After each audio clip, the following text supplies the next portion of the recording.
Yo, what's good, guys? This is Miasin, and this is actually my second time trying to make this deck profile. The first time it just didn't work because I'm an idiot and I don't know how to render videos with like Ultra HD or yeah, it was Ultra HD. Now I have to like downgrade it to Full HD because I don't know. I don't even know how to use Camtasia. Anyways, so this is a pure Zoodiac deck profile. I think the deck just got infinitely better with the new ban list, even though we lost two elemental triangles. Zoodiac Drancia is just way too good, and this deck is definitely very viable if you played correctly, but it's actually extremely hard to play. But anyways, without wasting any of your guys' time, let's just start into the main deck first.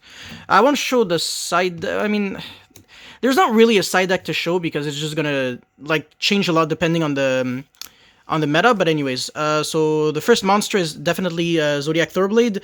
So this is actually the best Zoodiac monster in the entire deck because it's the one that trims your hand to make it so regardless of if you draw like too many Zoodiac cards, you always have like a good balance because you choose if you want to discard a Zoodiac monster, so if you only have this, then you obviously don't use the effect. If you only have two Zoodiac monsters, then you want to keep one as a follow-up because Broad Bull is not a thing, so you don't use the effect. And also, the discard to draw one is not a cost, so if it gets like Ashed or Veiler, you actually go +1 because your opponent lost a hand trap and you didn't have to discard any Zodiacs, so it's actually a really good card. Also gives Piercing to your monster, which doesn't really come up, but anyways. 3 Ram, which is the pretty much, I guess I want to say maybe the second best monster in the deck. Floats a lot. Barrage is just a 1 though, unfortunately. If Barrage was a 3, I think this would have been the best, but that is not the case. Still a really good card though. This gives like so much utility to the deck because it allows you to out things that your deck usually can't out, so Viper definitely really good.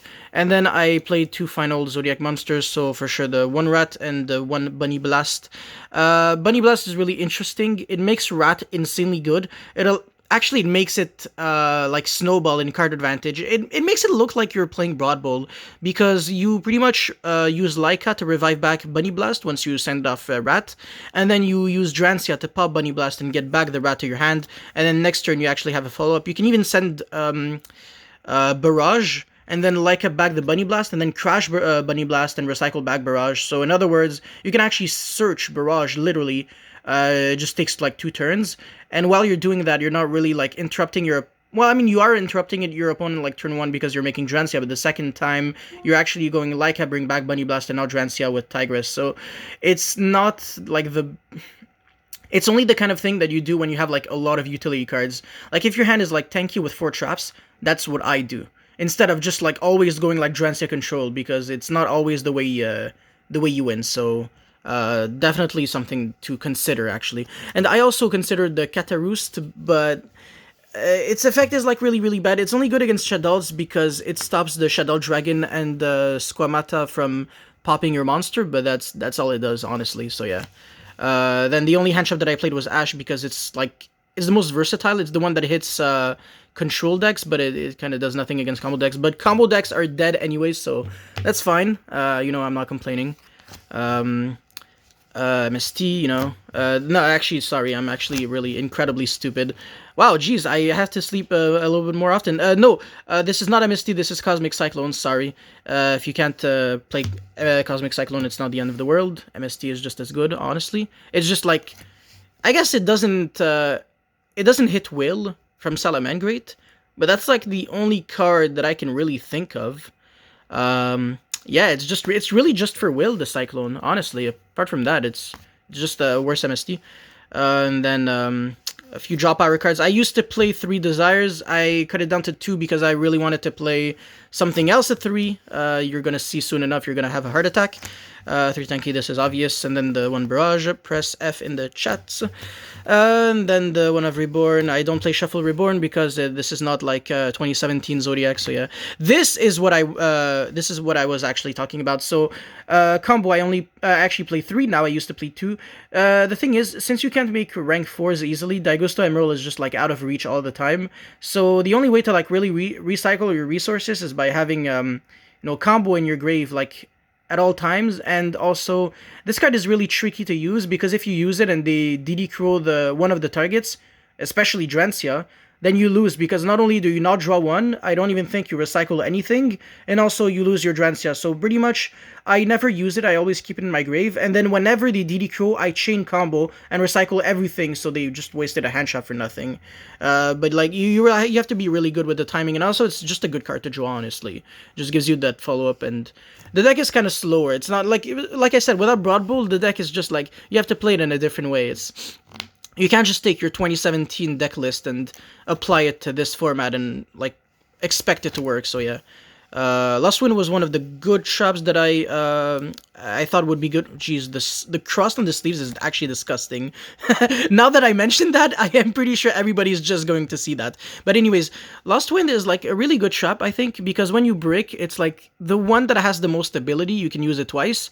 And honestly, it's not that you're gonna brick a lot. It's just that, like, sometimes you just draw like 2 Ram with 1 Viper and like 2 traps, and you're just like, it's not a bad hand, obviously, but like you need like the 2 traps to be like decent traps. It can't just be like Forbidden Chalice and Book of Moon.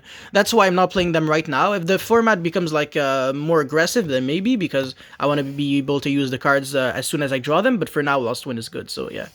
Once again, another trap that's like a stability card. When I brick, it's just, I steal the monster with the highest attack and I don't take damage. And then I can link off the monster that I stole with one of my monsters to make Barricade Borg blocker, and during the end phase I recycle Barrage. So once again, another way to recycle the Barrage that you send off of Rat. So even the one of Barrage can be recurred many times. It's not the end of the world that it's at 1. At least like Drancia to 1 is actually huge, because you can recur it infinite times, literally.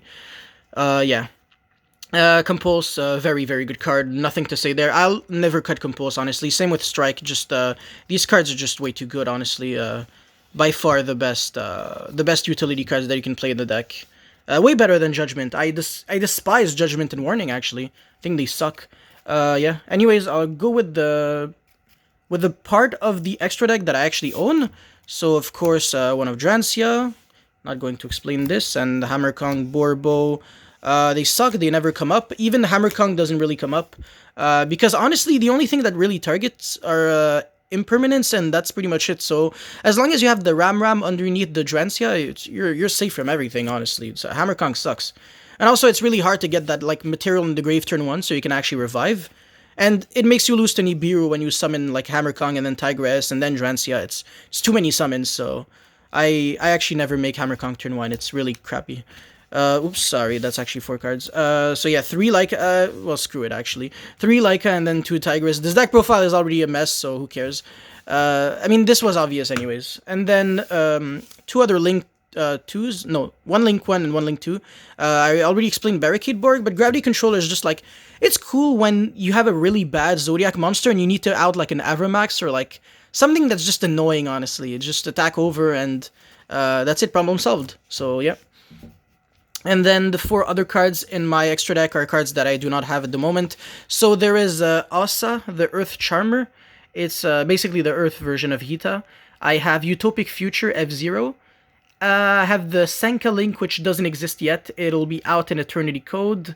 Basically, you can't summon it game 1, but you can summon it game 2 and 3 once you sighted in the level 7 Ancient Warrior that's like a Cyber Dragon. It's basically a Pankratops 2.0. That card is actually disgusting.